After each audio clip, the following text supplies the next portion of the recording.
Hello everybody, and welcome. If you haven't met me, my name is Declan, and it's my pleasure to welcome you to ISCAST tonight. And ISCAST stands for the Institute for the Study of Christianity in an Age of Science and Technology. And that is a bit of a mouthful, but essentially ISCAST exists to explore the convergence between science and Christianity. At ISCAST, we believe that there need not be conflict between contemporary science and historic Christianity, and the talks that we have at ISCAST, like the one we're about to hear tonight, aim to bring mainstream science into conversation with the core doctrines of historic Christianity. But before we move on, I'd like to acknowledge the traditional owners of the land we meet on together today, the Whadjuk people of the Noongar Nation, and pay my respects to their elders past, present and emerging.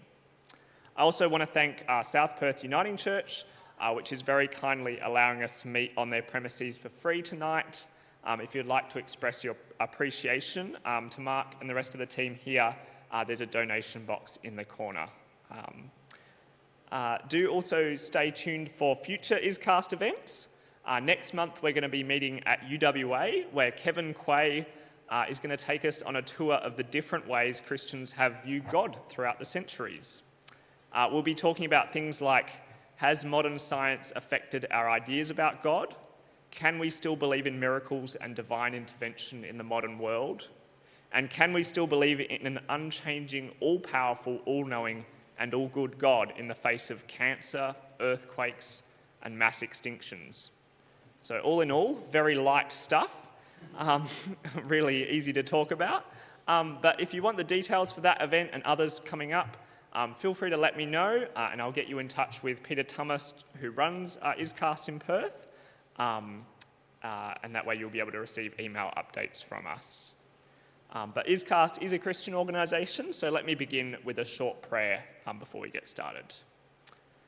Father God, thank you for being able to gather here tonight. Thank you for the fellowship that we can experience as we come together from different backgrounds and churches. And I pray that you would be with us tonight. May we learn and grow in our understanding of your creation and of you, Father, as David speaks to us tonight. And we thank you above all that you have sent us your Son to conquer death and redeem us from darkness. We pray that tonight you would bring us light and understanding. In Christ's name. Amen. Now I'd like to welcome David Strong up. David studied physics and electrical engineering at Curtin before doing his master's in teaching, and now he works as a high school physics teacher. But he has a keen interest in philosophy, science, and Christian theology. Thanks for being with us tonight, David. I thought I'd ask a few get-to-know-you questions before you take us away, and so I've decided to go with a bit of an alien theme for the get-to-know-you questions. So first up, what made you interested in aliens, David? Probably, I guess, just like the kind of thing that most people find super interesting about aliens, just reading science fiction. I mean, I was super into Star Wars as a kid and still am kind of super into Star Wars now. And seeing all those aliens on the screen, I was like, wow, it'd be really cool to like go out and hang out with the aliens and see what other experiences they've had and be like, learn from them. That would be really interesting. So that segues us beautifully. My next question was, what's your favourite fictional depiction of aliens? So probably one of my favourites, don't know how well known this is, but there's a Chinese book series called Three Body Problem, which has a group of aliens called the Trisolarans, and their really interesting thing about them is that they're called the Trisolarans because they live on a planet that has 3 suns orbiting around it. And if you know a lot about orbital dynamics, you'll be like, oh my goodness, that sounds chaotic and terrifying.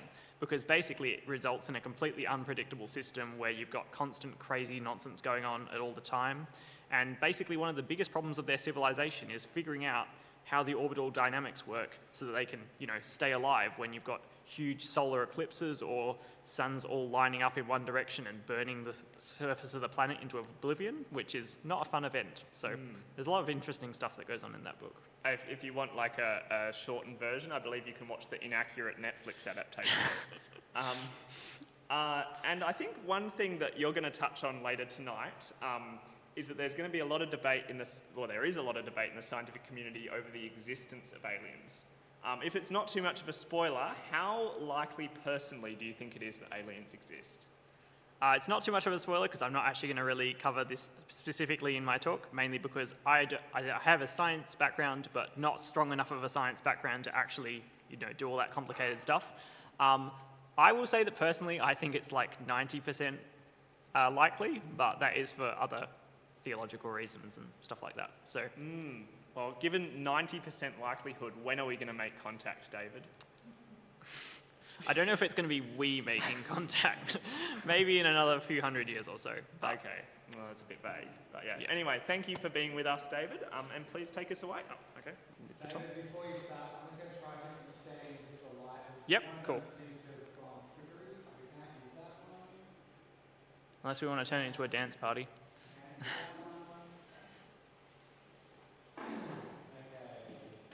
That's really sad.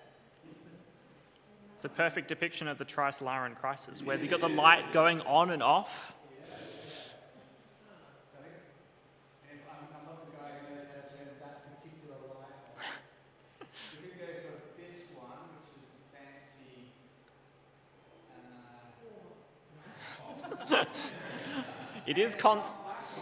It is constant light now. We'll give this a go. Otherwise, we're going to turn the house lights on, but that looks like we're in a fridge. It's all right, we'll go with this for now. Cool. Maybe we'll have up our second slide then. Cool. Okay, so I'll start us off. This up here that you can see on the screen is K2-18b. It's an exoplanet 124 light years from Earth. It's thought to be a Hycean planet, a large planet with oceans of liquid water covering the surface under a hydrogen atmosphere.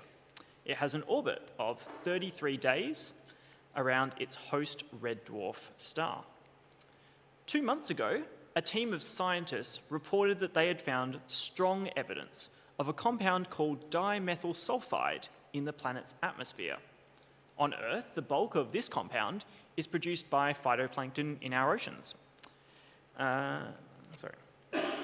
It's not produced by inorganic processes in our ecosystem. So the team of scientists suggested that they had found the strongest hints yet of biological activity outside our solar system.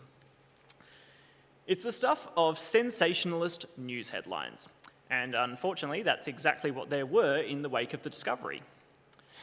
The James Webb Space Telescope has detected signs of life on K2-18b, claimed one headline.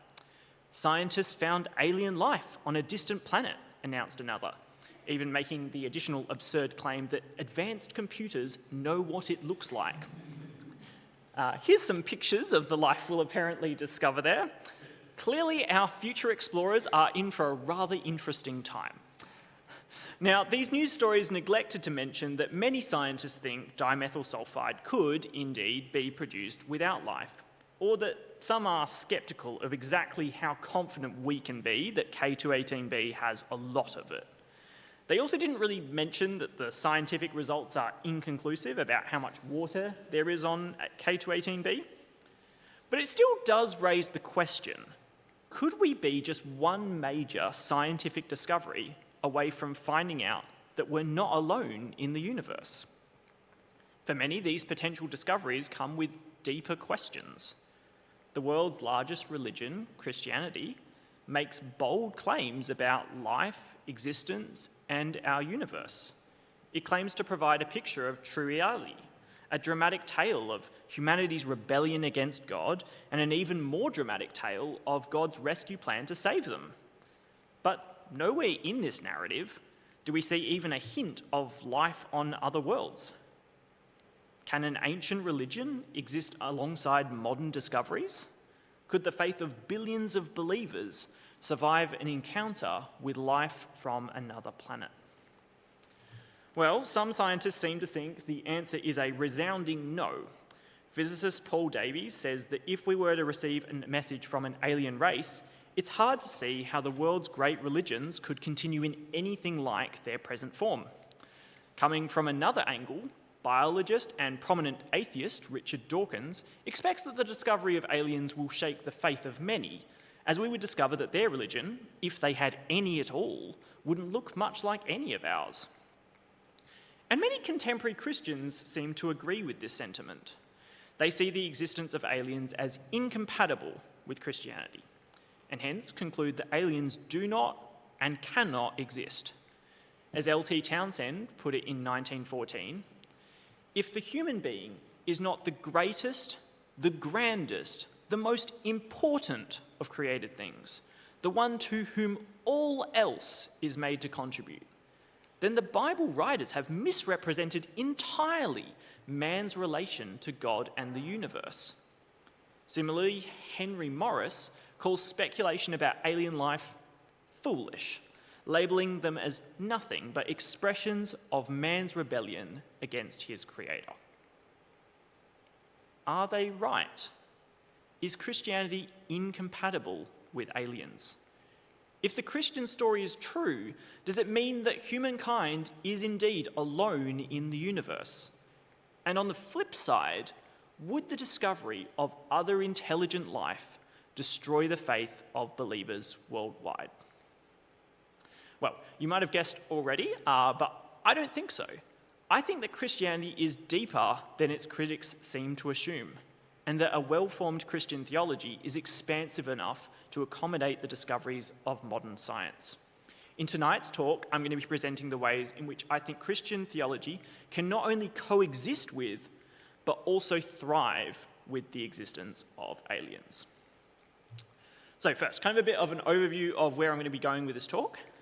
First, what we're going to do is we're going to look at what the Bible and influential Christians throughout history have had to say about aliens.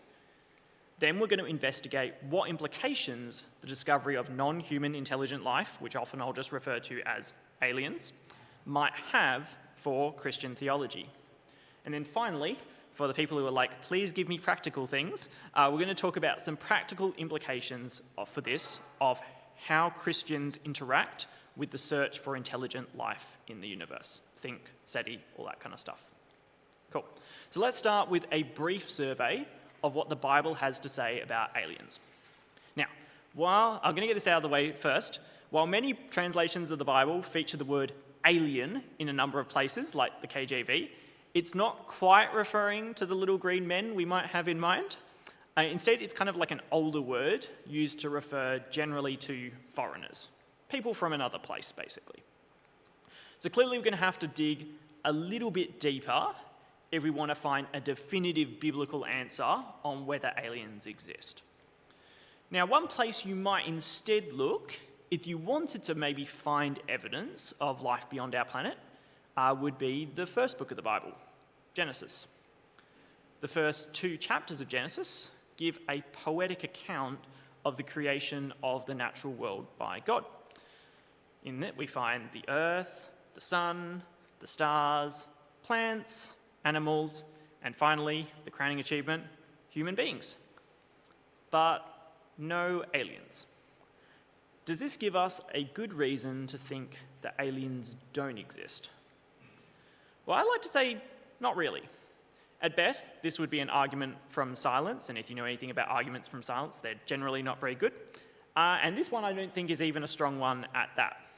I mean, after all, the creation account in Genesis doesn't mention germs, parasites, or volcanoes either, and I think generally most of us think that most of those things exist.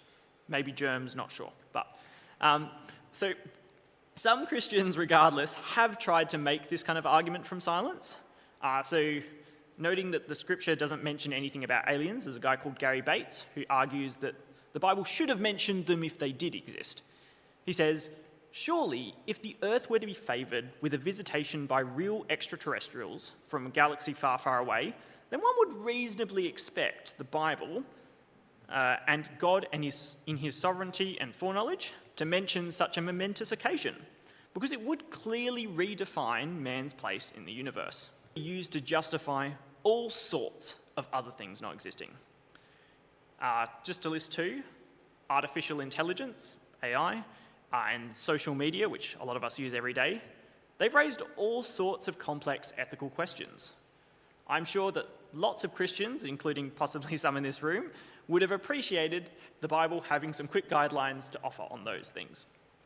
But the fact that the Bible doesn't mention either of them doesn't give us a reason to think that they don't exist. I'd also like to point out that we might expect that the Bible wouldn't have anything to say about aliens, even if they did exist. The Bible, after all, tells the story of God creating and rescuing humanity. There isn't really any need for the Bible to mention, by the way, God created aliens as well. Certainly, it would be rather confusing for the people it was being written to, just as it would be weird if the Apostle Paul suddenly started talking about the future development and ethical use of Facebook. People would be like, what's Facebook? So I think the Bible then doesn't directly say anything for or against the existence of aliens. You can ask a question later if you've got a particular thing you're thinking of in mind a bit later then. But what did Christians historically think about the issue? So that's going to lead us into the next part we're going to look at. So when we investigate this question, we find that Christians have had actually a wide range of different responses, although often on slightly different questions than the ones we're asking now. In ancient times, a lot of the discussion revolved around whether God had created other worlds which were also inhabited, which usually actually meant other universes rather than other planets. So in that sense, when the 4th century church father John Chrysostom said that God could create worlds without number and end, he was probably just referring to multiple universes. The question of multiple worlds had a variety of different answers right through to the medieval period. But it is worth noting that some of the most influential figures who thought that God couldn't or didn't create multiple worlds actually often came to this conclusion for scientific reasons. For example, the 13th century theologian Thomas Aquinas, who's probably kind of the foremost scholastic thinker, rejected the idea of multiple worlds on the basis of principles he'd inherited from a Greek philosopher called Aristotle, whose ideas became really influential during that period. But as Aristotle's influence waned, more theologians actually began to consider the possibility of other universes, or more importantly to us, other parts of our universe being inhabited. An example is Cardinal Nicholas of Cusa. He's a 15th century German theologian, philosopher, and astronomer, and he confidently asserted that God would have created life elsewhere. He rejected the idea that the Earth occupied a special place in the universe, and he speculated that other stars and planets in the universe were also inhabited by intelligent beings God had created.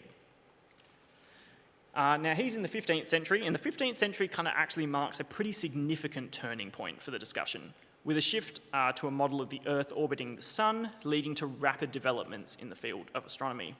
More and more Christian theologians and philosophers started to seriously consider the idea of extraterrestrial intelligence. And while many dismissed the ideas on scientific and theological grounds, many others responded pretty positively to the suggestion. The Anglican clergyman Richard Bentley, the English philosopher John Locke, Irish philosopher George Berkeley, all considered the possibility that God could have created other life to inhabit the universe, and they didn't see any contradiction with Christian theology.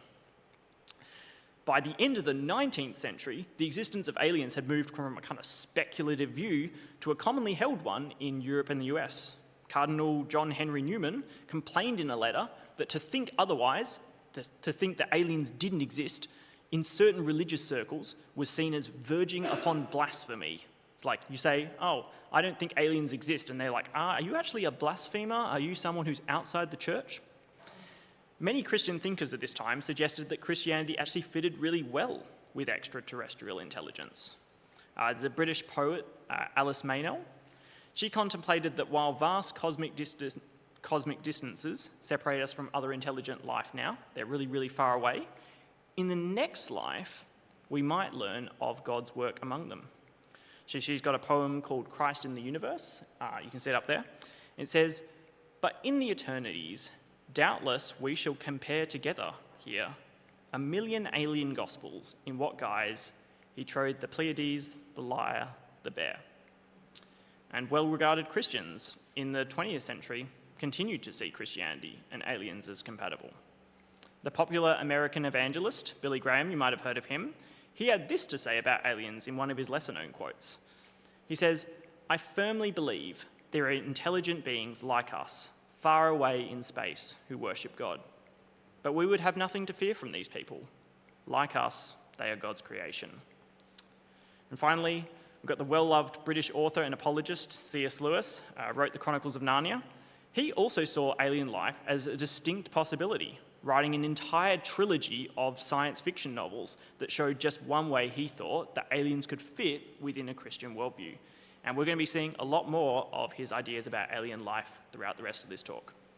But to conclude this section, we can say that the sheer number of prominent Christians throughout history, many of whom I have not mentioned at all, the ones who've speculated positively about aliens, it kind of would actually seem to indicate to us that Christianity is compatible with the existence of aliens. Okay, so that's the first part. Now we're going to go into a bit of doctrinal stuff. So one thing you might say is, even if the Bible doesn't say anything about aliens, and there have been plenty of Christians throughout history who thought that Christianity and aliens wasn't incompatible, wasn't a contradiction, we might still think that aliens existing could radically change fundamental Christian doctrines, the things that Christians believe about God and his relation to the world he created. Aliens existing, in other words, might make us think, actually, we've got to change a few of these doctrines to make them make more sense with that. So, in order to think about through that, we're going to now consider two Christian doctrines that aliens might have some impact on: creation and redemption. So, we're going to start with the Christian doctrine of creation. This is the belief that God created everything for our purposes, the universe and everything in it. What implication might aliens have for this doctrine? Well, one suggestion that people have made is that part of this doctrine involves the idea that humans specifically are made in the image of God. In the book of Genesis, all creatures are made by God, but only humans are specially made in the image of God, or some says in his likeness. Before we get into how aliens might affect this doctrine, we want to define what we mean by these terms, and turns out this is easier said than done. As the 16th century theologian John Calvin sagely put it, interpreters do not agree concerning the meaning of these words. Theologians over the centuries have disagreed over what it is that sets humans apart from other animals, such that they can be said to be made in God's likeness, but other animals can't be said to be made in God's likeness. But for our purposes in the talk, there are three broad ways of interpreting the image of God. Ways that focus on human constitution, ways that focus on the role of humans, and ways that focus on human relations. So the first way, focusing on human constitution, suggests that there is something about what humans are that distinguish them from other animals. So again, there are a lot of different opinions, and we're not going to cover all of them, but common suggestions include a capacity for advanced reasoning, moral awareness and responsibility, personality, free will, and consciousness. They're all suggestions that are being put out there for that one. By contrast, the second way of interpreting the image of God, focusing on the role of humans, says that the image of God refers to the specific role that God has given to humans. So a bit of context here. In the ancient world, the world the Bible was written in, the word image is often used to convey the idea of a person representing a higher authority. So kings kind of claim divine authority by saying they are the image of a particular god. And in this way, what that's saying is that humans are God's representatives on earth. Humans represent God on earth. While God could, through his power, perform all the functions required to rule and take care of the earth, he's God, he's all-powerful, he can do that, he appoints humans as his image bearers to represent him and act as stewards over his creation, protecting it, governing it, and enabling it to flourish. So, now it is worth pointing out that these ways of interpreting the image of God, so human constitution and human role, aren't necessarily mutually exclusive. You might think if the role of humans is to represent God on earth, we might expect that humans would need to be able to reason and have awareness of moral categories to do that. They need to be able to think things through, they need to be able to know what's right and wrong to be able to do that job. The idea of humans being representatives of God on earth also actually meshes well with the third broad way of interpreting the image of God. The idea that creatures with the image of God are creatures that can relate to each other and God in particular ways. The 20th century theologian Karl Barth pointed out that in Genesis there's an emphasis on not just Adam, but also Eve being created. So there's a kind of idea that people are relating to each other in that way. And then there's another theologian who follows after Karl Barth, Robert Jensen. He also draws out their way of relating to God, suggesting that Adam and Eve maybe were the first people to use a word that we would translate God as kind of a name to address someone with. So that's that way of being able to relate to God rather than just kind of existing in the same place that God exists in. Now, whichever way or combination of these ways of interpreting the image of God is correct, one point remains the same. In the Christian view, humans are unique on earth. They're the only creatures in the biblical story that bear God's image. This doesn't mean that some aspects of the image don't apply to other animals. For example, we can see that animals are still capable of reasoning and creative problem solving, albeit at kind of a lower level than humans. And in the same way, animals can also relate to each other. They can have parents and kids, and they can show affection generally.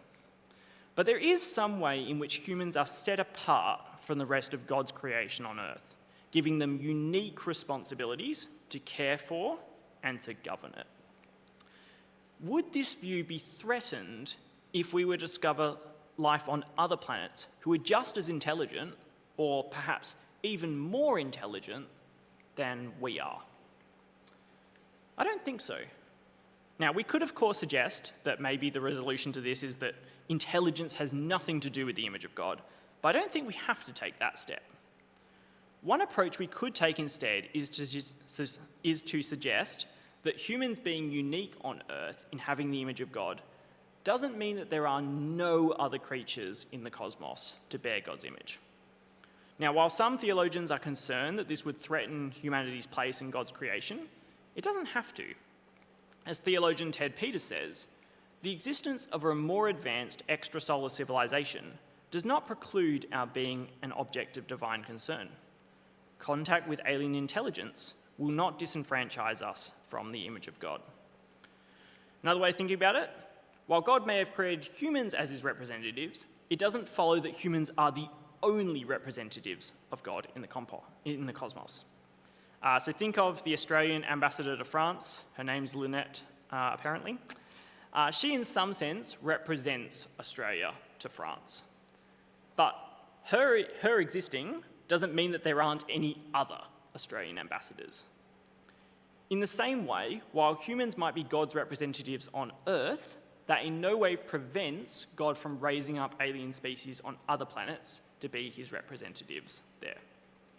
Now, I'm not going to say that that means there's no unresolved problems here. You might have questions like, if humans have responsibility over God's creation and another alien species also has responsibility over God's creation, how would this kind of shared responsibility operate if the two met up in one place?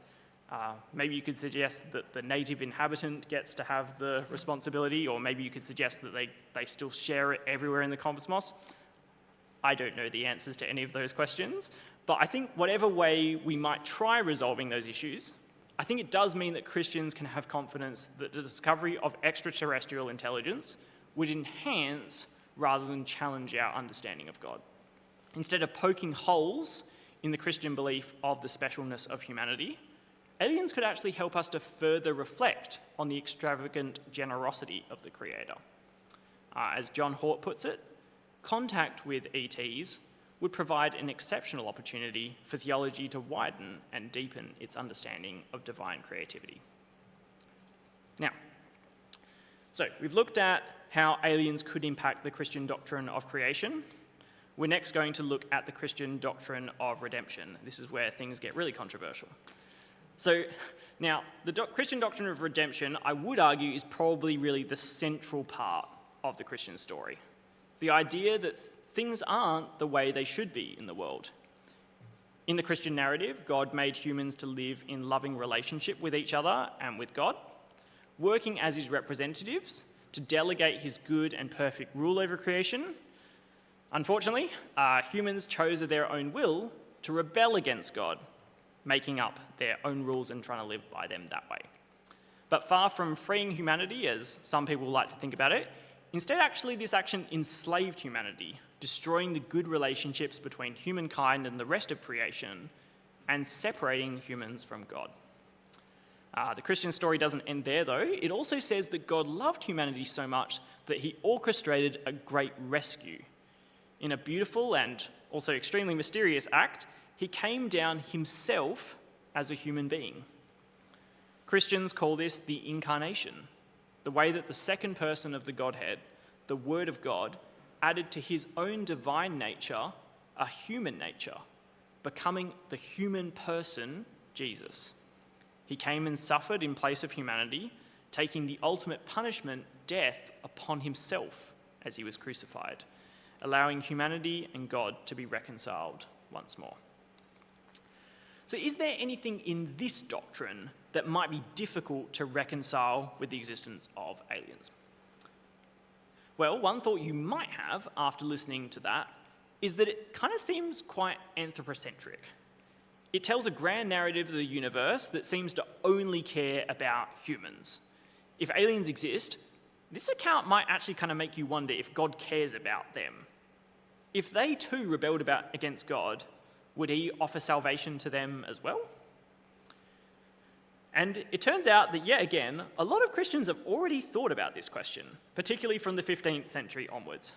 And there are 4 broad options that have been suggested that we're going to go through. So, we're going to start with the first option, that these alien beings may still exist in an unfallen state. In other words, they've never rebelled against God in the first place and still kind of living in the perfection state. This option is depicted in the first and second books of C.S. Lewis's lesser-known work of fiction, the Space Trilogy. That was that trilogy I talked about earlier with the science fiction stuff. In the first book, called Out of the Silent Planet, the main character, he's called Ransom, travels to Mars and encounters 3 alien species. The otter-like Rossa, which you can see as those giant otters there, the tall and feathered Ceroni, who are just really, really tall, and the frog-like Pifiltrigi. Thanks, C.S. Lewis, for naming that a really hard-to-say word. Each of these species has never known war or violence. In fact, at the end of the novel, Ransom, the main character, has to translate the speech of the human antagonist, Weston, into the language of the inhabitants. And he finds it really difficult, since they don't even have words for many of the concepts that Weston is using as he's trying to tell them that he's bringing his industrial power to this planet. So that's our first option, unfallen beings. Well, the first challenge we might see is that it really does seem like the results of the fall, so that's humanity's rebellion against God, the results of that, like death, decay, and pain, do actually kind of seem to be an intrinsic part of the physical reality of our universe. Some of them seem to be encoded into the physical laws, such as the way that the laws of thermodynamics make natural processes irreversible. Others, while not physical laws, seem to be just the way things work in a material universe, like how evolution requires a continuous cycle of death and reproduction. So you might ask, would it be fair then for aliens to have to suffer the results of the fall if they hadn't rebelled against God? Now, while some of these scientific concepts, like thermodynamics, have only recently been discovered, some of the church's earliest theologians had thought about a similar question. What would have happened if the first humans made in the image of God had not rebelled against him? What would have happened if, in the poetic language, Adam had not eaten the apple? Or Eve hadn't eaten the apple either, I guess. Now, the 4th century theologian Augustine thought it likely that many of the things we consider the results of the fall, like thorns and thistles, were actually present before the fall. In Augustine's mind, the fall doesn't primarily change the natural world, that is, plants, animals, etc. But instead, the fall changes humanity and hence its interaction with the natural world. Thomas Aquinas agreed with Augustine on a second point, that the human image bearers before the fall were naturally mortal. That is, had the natural course of events taken place, they would have lived a normal human lifespan and died. In the creation narrative of Genesis, the reason human beings weren't subject to death and decay is actually because of divine intervention, says Aquinas, symbolized by them eating from the tree of life. When humans rebel against God, the fruit is taken away from them and they fall back into their natural mortality. But both Augustine and Aquinas suggest that had humans not sinned, God would have eventually raised them beyond even this kind of incorruptible state via a transformation like the resurrection of the dead that Christians look forward to, so that they would also gain natural immortality. So we might think that something similar could be true for an alien species. This broad concept, again, I'm going to go back to Lewis. We're going to be using a lot of Lewis. Lewis likes writing about this stuff. Can also be seen in the second book of his trilogy, Perelandra. In this book, Ransom travels to Venus and discovers there are 2 humanoids with green skin living there. Yes, this book was written in the 1940s. But anyway, it's kind of a clear allusion to the biblical Garden of Eden story, 2 humanoid figures living there together. The aliens are sinless, like in Out of the Silent Planet. But they're still in kind of a testing phase, where they're tempted by a creature that comes along with Ransom in the ship to Venus. And at the end of the novel, the creature that comes to tempt them is defeated, and full dominion of Venus is passed to the aliens, instituting a truly utopian paradise this time. So that's the unfalling beings option, but perhaps we do think that alien beings, if they do exist, would have fallen just as humanity did. They would have also rebelled against God. What options do we have then? Well, to most Christians, it does actually seem a little bit unpalatable that God would have created intelligent beings that have fallen and rejected him, but just not provided any way of redeeming them. To most of us, that seems a bit odd, at least. In that case, there are 3 different options: single incarnation, multiple incarnations, and redemption through means other than incarnation. We're going to go through each of these 3 options now. So the first option, single incarnation, says that the Word of God coming into reality, incarnate as a human being, one person with both a divine nature and a human nature, the man Jesus Christ, so God coming down and becoming the human person Jesus, that has been, and it's also going to be the only time that God will become incarnate as a creature. So basically, God coming down and becoming Jesus, that's the only time that God ever comes down and becomes a creature. This view also then suggests that the only way that other alien beings can be saved is through that one person, Jesus. So, the first challenge we might have to that view is that it does seem remarkably unfair to all the alien species out there, especially if there's a lot of them, that they need to be saved through the personal work of Jesus Christ. A human being they might never have heard of. We might even suggest that humans aren't necessarily the first intelligent civilization to arise in the universe, meaning that there could have been dozens, if not hundreds or even thousands of alien civilizations before us, positioned so far away from us that the news of Jesus could never even possibly reach them. But we'll say that there is precedent for this, though, in Christian theology. Now, you might have kind of thought this through already, but there were millions of humans who lived and died on earth long before Jesus Christ became a human. But Christians have always believed that those humans who lived before Christ could still be saved through Christ's redeeming work. Even though they didn't know exactly how it would be achieved, they could trust that God would do something that would make it possible for them to be reconciled back to him. In the same way, aliens might know nothing about Jesus, but trust that God, in whatever way he has revealed himself to them, will or has provided some way for them to be saved, even if they don't know what it is exactly. The second challenge to this view, though, however, kind of deepens this problem. It's a bit of the same idea, but it makes the problem a bit harder. It says that part of the reason that God specifically becomes a human is that it was humans who rebelled against God in the first place. So it needs to be a human that provides recompense and atones for this wrongdoing. It needs to be a human that makes it right. One way we can meet this challenge is by extending the idea of single incarnation, which is what we've looked at, to the idea of what they call deep incarnation. The idea here is one actually that's found in multiple passages from the New Testament, the second half of the Bible, that Christ comes not only to redeem humans, but to also redeem all of creation from the fallenness and brokenness it experiences as a result of humans rebelling against their Creator. A second component of this is that we can propose that while Christ came specifically as a human, he more broadly came as what you kind of call a rational creature, an idea we see in Aquinas. So a creature that is kind of capable of image bearing. By that logic, all image bearing creatures, whether they are human or some other intelligent alien species, could be redeemed through Christ's sacrifice. But perhaps you don't find that particular response particularly compelling. Perhaps you think that the picture the New Testament draws focuses on a deep connection between our humanity and Christ's humanity.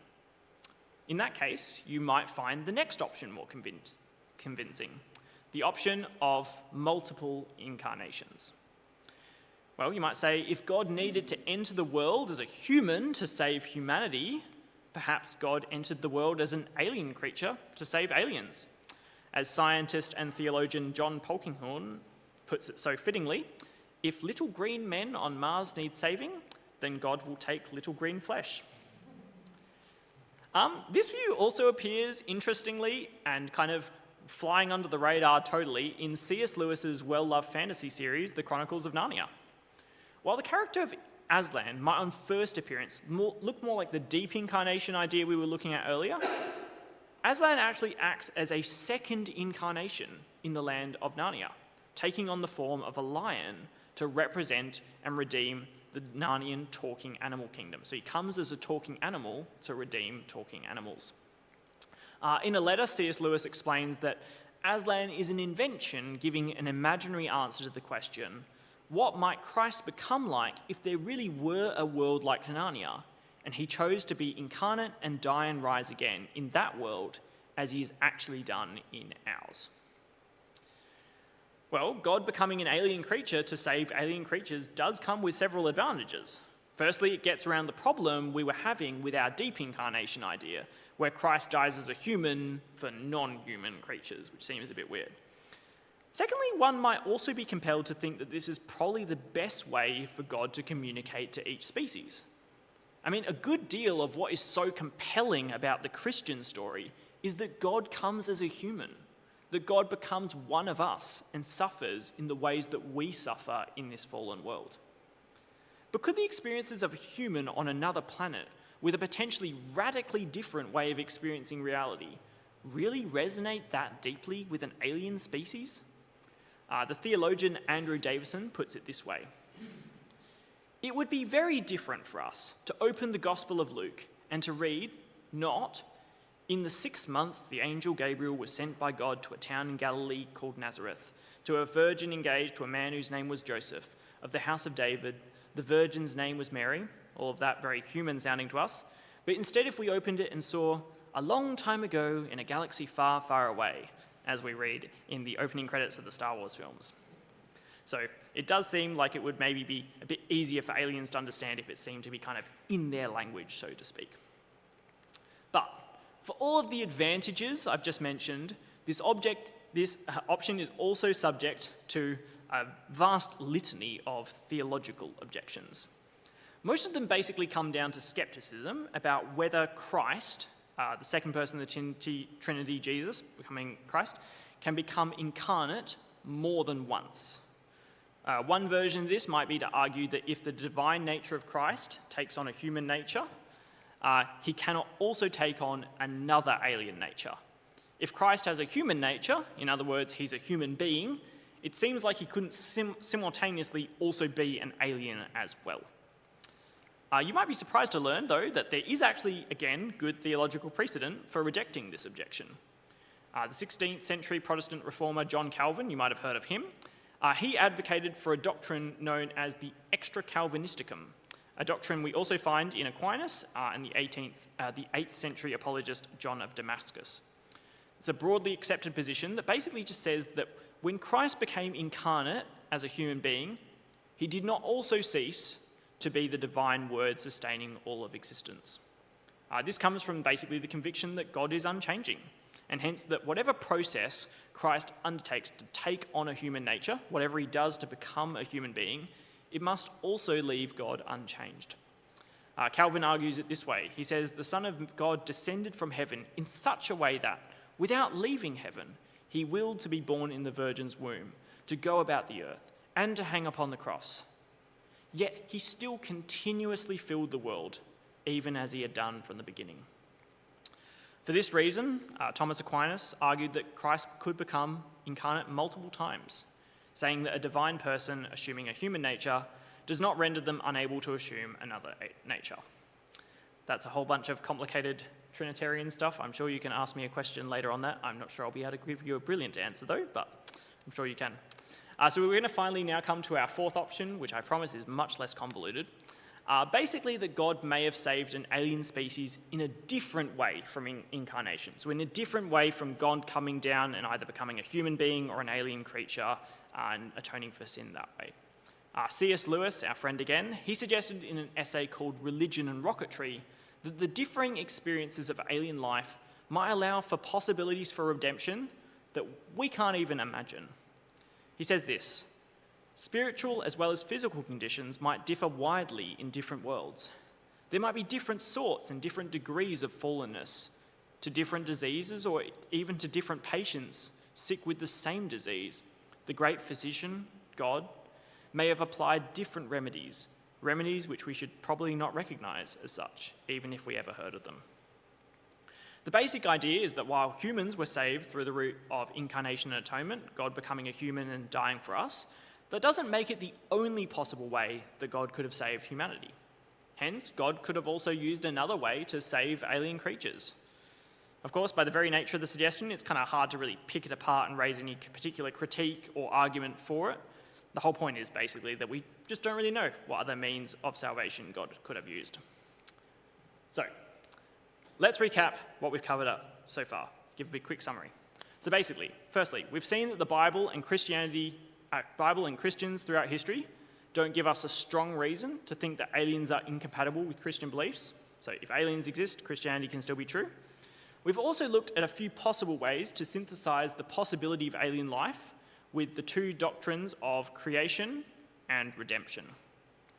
But, I hear you say, what's the practical use of any of this? So in these last few minutes, for people who really want the practical stuff, I'd like to suggest 3 possible applications for Christians. So, firstly, you've probably guessed it, but I think that Christians should in principle be open to the possibility of alien life, at least prior to scientific considerations. So I haven't really covered it in this talk, but there's a healthy debate among the scientific community about whether we should expect that we are alone in the universe. I think at present we don't have enough evidence to know either way. I'm sure people who are way more informed than me can give a much more convincing argument in either direction. But either way, I think we should be open to the possibility. From our survey of Christian thought on aliens, we've seen that Christianity can coexist with aliens. Our theology might point us in a particular direction, but it doesn't lock us into believing that aliens must or must not exist. We can actually let the scientific evidence guide us in that regard. Secondly, if alien life exists, Christians should be positive about searching for it. Alien life would just be another part of God's awesome creation. Throughout history, Christians have been pro-science because they believe that the natural world reveals more about who God is as creator. If aliens bear the image of God, God's own revelation to them could show us more about himself. And finally, third application, Christians should be careful to avoid 2 common approaches to thinking about alien life. So the first approach is what theologian Ted Peters calls the ETI myth. Basically the idea that alien civilizations are far more advanced and enlightened than we are, and that an encounter with them will lead to a dramatic transformation of human society whereby all of our problems are solved. The second approach is one where we see aliens as a dangerous threat to our own existence and expect that unless we get prepared for the inevitable invasion, we're just going to be wiped out, totally destroyed, obliterated. I don't think either of these approaches really cohere with a Christian understanding of the world. Instead, actually, I think that quote that we heard from Billy Graham earlier provides us with a more balanced view. He says, I firmly believe that there are intelligent beings like us far away in space who worship God. He's like, yes, I think there are aliens. But we would have nothing to fear from these people. Like us, they are God's creation. So apart from the possibility of aliens being unfallen beings maybe, aliens, I think, are most likely to be like us, fallen kingly creatures who are tainted by sin, but also have the capacity for great good. They're not going to be our saviours, but they're not necessarily going to be our destroyers either.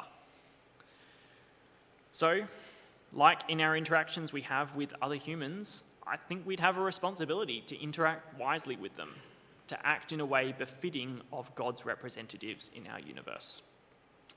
So, having given some applications, I'd like to end tonight's talk with the words of a Christmas carol by Sydney Carter called Every Star Shall Sing a Carol. I think actually it shows quite neatly how alien life could be a help instead of a hindrance to worshipping God. Here's the carol. I'm not going to sing it for you, but here you go. Who can tell what other cradle, high above the Milky Way, still may rock the King of Heaven on another Christmas day? Who can count how many crosses, still to come or long ago, crucify the King of Heaven? Holy is the name I know. Who can tell what other body he will hallow for his own? I will praise the Son of Mary, brother of my blood and bone. Every star and every planet, every creature high and low, come and praise the King of Heaven by whatever name you know. Thanks.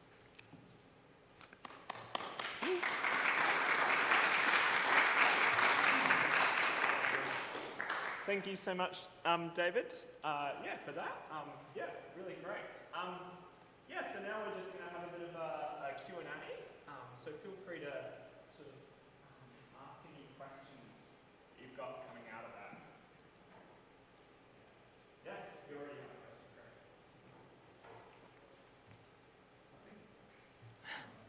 Turn it on? It's got a green button. Sorry. I can speak loud.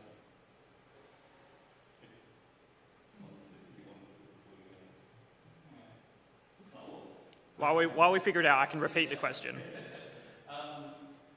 It's interesting, there might be another precedent in the Bible which can perhaps help to sort of fill out this topic as well. We have the angelic beings and Satan and Lucifer, the fallen angels as well. So we've got that example of an unfallen species, the angels in heaven and the spiritual plane, along with those who have fallen at the prince of this world. Devils and all that stuff, which adds an extra dimension to the whole thing.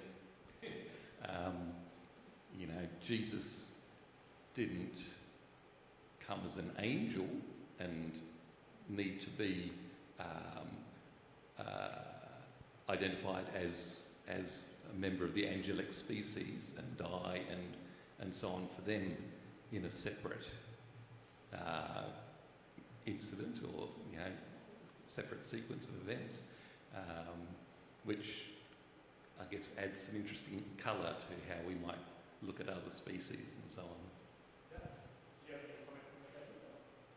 Yeah, I mean, there's a lot of interesting stuff to add in with the angels and demons and stuff like that going on as well. I think there is something to be said about particularly that given that angels are unfallen beings, or at least Christians generally believe that angels who aren't demons are unfallen beings. So yeah, I think that does add at least some plausibility that unfallen beings could also exist in the creation as well. I think it gets slightly complicated because usually Christians believe that aliens aren't physical beings, so they don't exist in the physical universe. I think you mean angels aren't physical beings, Sorry, what did I say? You said that aliens aren't physical beings. Angels aren't physical beings, yep. And I'm going to be honest, I don't really know how that works. So I'm not sure how much I can really add to that. But yeah, no, certainly is interesting to think how that level of interaction works with all that as well. And actually, C.S. Lewis's Out of the Silent Planet series also contains a whole bunch of stuff about aliens as well. So every planet has like its own guiding angel and stuff. So the reason why it's called Out of the Silent Planet is because Earth is the silent planet because we're run by Satan, and Satan's decided to rebel and take all of us with him. And basically the solar system's response to that is to kind of turn Earth into quarantine. So there's no signals coming out of Earth to all the other alien planets who've got their own angels running the place and actually running the place properly. So yeah, it's a very, very interesting series. Everyone should definitely read it. Any other questions? I wonder if I can be greedy and say two things. Sure. Yeah, thanks for an interesting talk.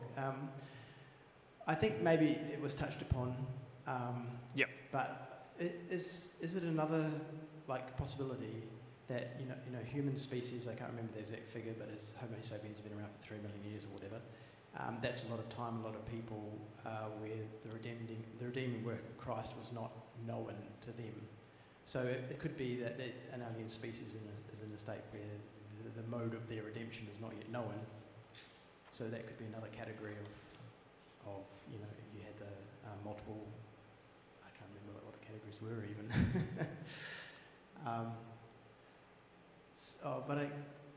And the other thing I was sort of wondering was if there's any parallels between humans, the idea that humans are unique, and that the existence of aliens sort of challenges that. If we were to go back into a time machine 100,000 years ago, you might expect there to be multiple intelligent species of humans on the planet. So you've got Neanderthals and Denisovians and whatever else potentially. I'm wondering if there's any parallels there too. I guess this is more thoughts than any particular question. Yeah, sure. Yeah, I can interact a little bit with that. I think one thought you can throw into this, and I did kind of mention this, showing my cards on the table with this, I think possibly I generally wouldn't see intelligence as the defining characteristic for the image of God, which I know is controversial among some circles. I think sometimes we tend to go, well, humans are the most intelligent beings on Earth, and humans are the only ones who have the image of God. Therefore, the reason that we have the image of God is because we're the most intelligent. And I think the Bible doesn't really actually say that. Generally, the thing that it focuses on is that humans are being made in God's image, and that, so humans are being made in God's likeness, and that humans have a role as representing God on Earth through ruling and caring over creation. So I think I would at least be open in principle to the idea that there could be, for example, and I think this kind of fits in with the Neanderthal thing as well, there could, for instance, be an alien planet where there's only one creature made in the image of God, but it's actually not the most intelligent creature on that planet. I'm not totally sure how all of that would work itself out, but essentially I think that the key thing with the image of God part is that God chooses a particular species to, say, represent them. I imagine that opens up more cans of worms. To me as well, as to at what point in our evolution did we acquire that characteristic? But anyway. I think that's also a topic for another speaker who's got way more knowledge than me on those particular complexities. But yeah, great, thanks, Jonathan. Thanks. Just for the record, I don't think there are other intelligent aliens out there. There might be animals and plants, but not other intelligent aliens out there. But to start with, if you take the stories of Genesis to be more literal than not, then we fell because we were tested. Adam and Eve were tested, and they failed the test. So to have other alien species fall, and they would have to presumably undergo some sort of similar test. So who tested them? Was it Satan? Was he running around rampant throughout the universe? Is he just the prince of this world, the god of this world, or is he also the god of other worlds? How does that happen? Also, we kind of think that, we fell in the problem of sin, and we're part of the equation of God dealing with sin, and once he's dealt with it now and forever, and any time if it ever arises again, Sorry, what was that last part? If once we're part of the way that God is dealing with sin. Yep. And once he's dealt with it, if it ever arises again, he'll deal with it promptly, and he won't let it, drag on for thousands of years like he has with us. So, does every species have to go through this kind of dealing with the problem with sin? Is another thing to consider.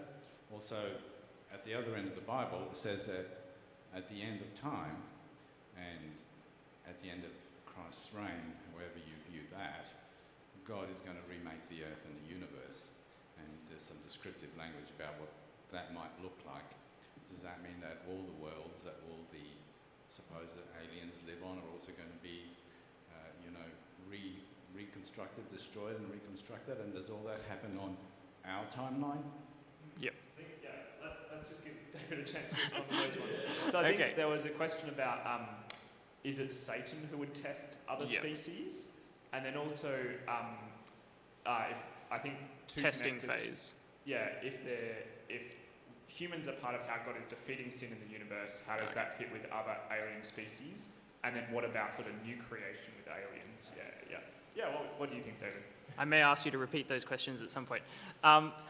So I may probably disappoint you a little bit, because my answer to most of these is probably going to be, I don't know. So I think I'd preface this by saying that I've suggested a lot of different theological views, but partly to kind of show that I think that the Bible isn't specific enough about any of this, that Christians have to lock themselves into a particular view. Now, this doesn't mean that we just give up theology and we stop trying to think about these questions.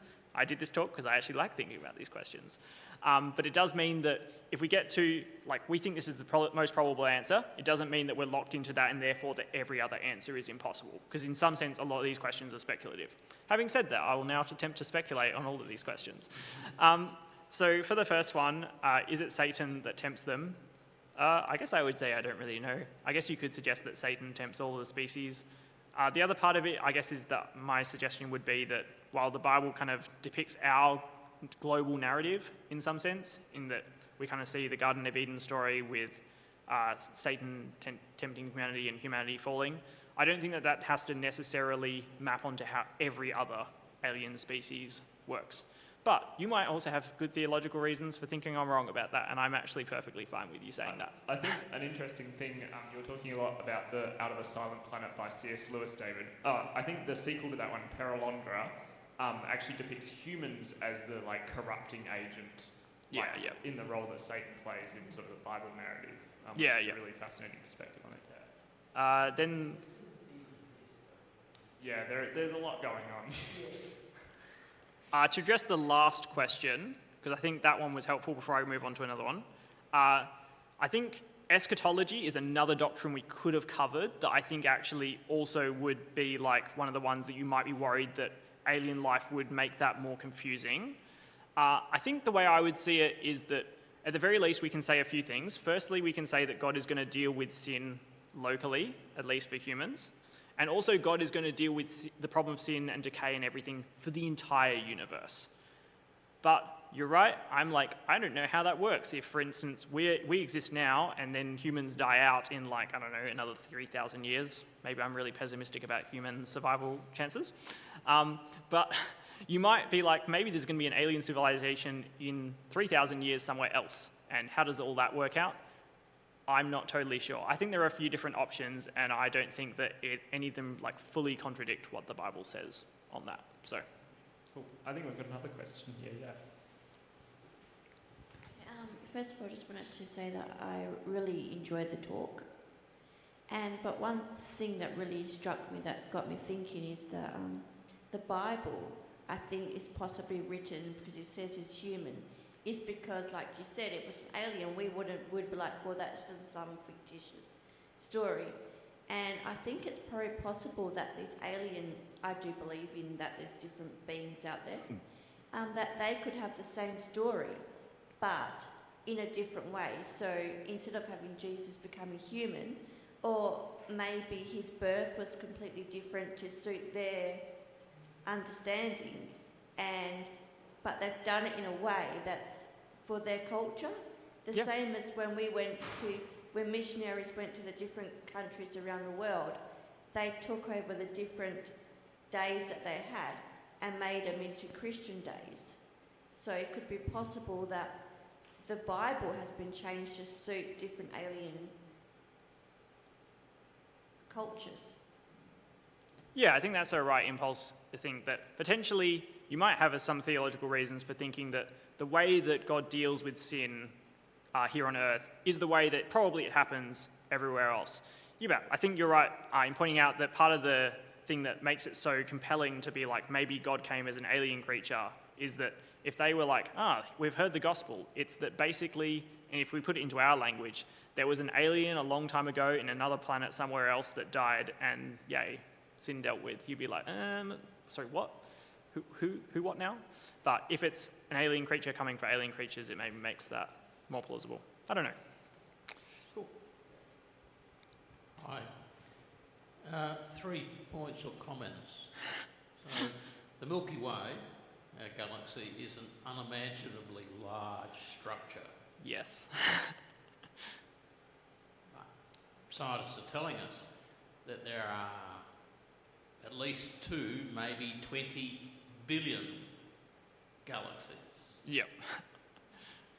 Try to get your head around that first. Are we saying that God only created life on this one planet, in this one galaxy? We're speculating. Yep. That's the first point. The second point is that if we look at God's creation here, it's diverse and it's profound. There's a profundity, there's an abundance of life. Yeah. If there's life elsewhere and God created it, surely some of those characteristics that we see here would be seen in other worlds. But they might be very different. Yeah. And lastly, what's the chances of us encountering other life? There's the tyranny of distance, and we only have the science that we have. But if the speed of light is an absolute, that certainly limits anyone's ability to reach out to unimaginably large distances and connect maybe with... So we could be all in little silos that are just too far away to connect. That's what I wanted to do. Yeah, did you have any comments on that, David? Yeah, as in I think this is probably where I feel like the kind of way that ISCAST operates is actually like really well formulated to fit with a question like this, is because I think actually there's kind of like a scientific answer and a theological answer you want to give, and somewhere they've actually got to mesh together and actually kind of help enhance one another. So like from the scientific perspective, you want to ask, what is the chances of life having evolved on another planet somewhere else?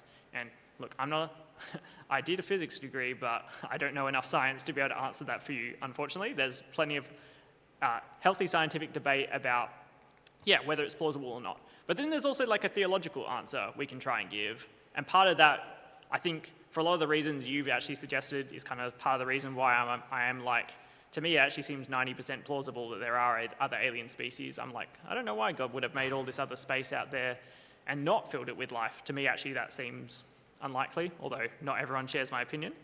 But yeah, I think as well, part of it is that the Christian belief is not just that Earth just kind of randomly sprung up with life. I think God used natural processes, but you kind of also want to say that God, as the designer of the universe, intended for there to be life on our planet. So you might think, well, if God intended for there to be life on our planet, even if it's unlikely somewhere else, God might have intended for there to be life on that planet, however that works. I will leave that to the scientists to tell me all that kind of stuff. I think the movie Contact says, there aren't any aliens, it'd be an awful waste of space. So that sums that up nicely. Yeah, any other questions that people have? Okay, so hi. I'm from a different church, and so I don't know if I'm going to say something offensive, but given the nature of this conversation, I'm going to give myself permission to be wrong. So I'm just going to plough on through. Sure. So I've not read C.S. Lewis, but I'm very interested in this topic. Yep. And I've heard a lot of testimony from people who claim to have been abducted. Okay? Now, I don't know if these are real stories or not. I've never been abducted myself. But from listening to these stories, there seems to be almost like a non-physical nature to them.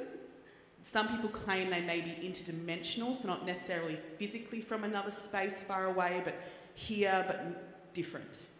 And people who claim to research sort of alien encounters have said that there is an occult nature to the way they communicate with them. So when I think about this, I think, is it possible that there are jinn, if you will, taking the form of extraterrestrials to manipulate or deceive us? I think jinn are like a sort of similar to demons, right? Well, that's a strong term, but yes. What do you think, David? Yeah. Now, I'm also not an expert on alien abductions, unfortunately. I don't have 27 PhDs in all the subjects that are needed to cover this topic.